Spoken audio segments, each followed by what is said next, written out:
Let's fast forward to a Libya free of Muammar Gadhafi. What does it look like? Well, there are a few scenarios. One scenario, which is the one I think we're all hoping for, is the one in which the lawyers, the civil activists, people who've been very courageously involved in human rights, form leading positions in the government.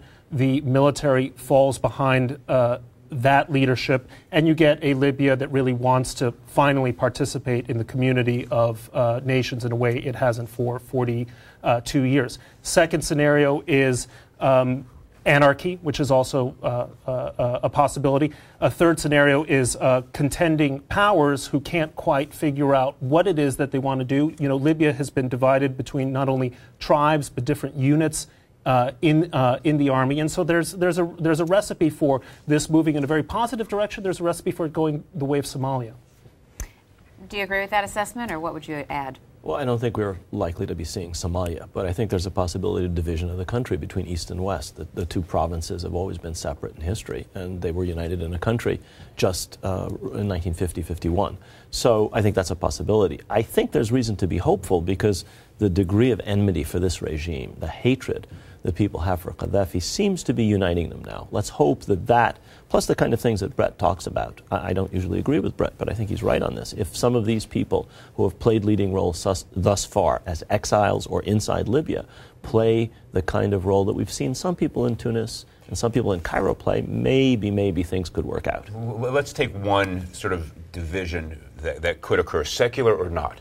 Is it going to be a government that is dominated by Islam, or is it going to be a more secular type of government? I mean, we haven't seen any expressions of political Islam in any of these movements anywhere in the Arab world since Tunis in December.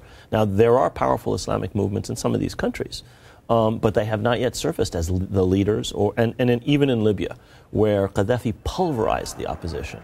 And one of the few movements that was able to remain in opposition were the Islamists. We haven't yet seen that. We've heard people talk about secularism in Benghazi when they were free to speak.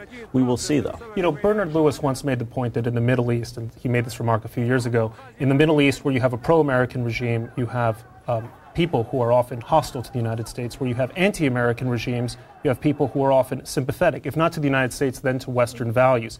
If that rule is true, that actually is a very hopeful signal for what might happen to Libya. But a lot is going to depend on what the Obama administration does now. You saw Hillary Clinton getting grilled by Egyptian students because the administration was basically standing on the sidelines while they were in Tahrir Square. Now the U.S. is also standing on the sidelines. President Obama, has a hard time saying Gadhafi's name. And we're approaching really a critical moment.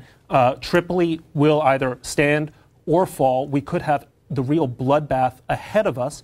And it matters whether there is decisive, not international community action, American action. Look, many people have been critical of the president for not being more assertive in many ways. It's easy to be critical, of course. What is the affirmative policy he could put in place that would meaningfully advance the fall of Gadhafi and lead to the rise of a secular democracy?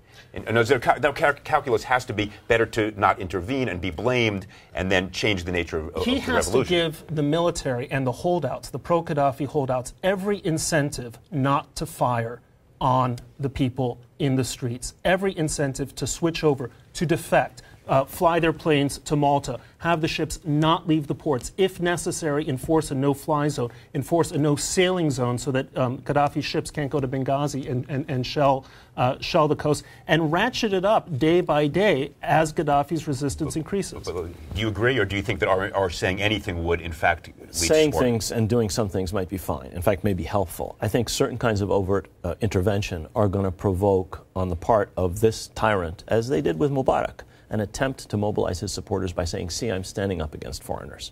Now, the international community and the United States, which has to take the lead, I think have things they can and should do. But I would suggest that overt intervention by the United States is probably not a wise move.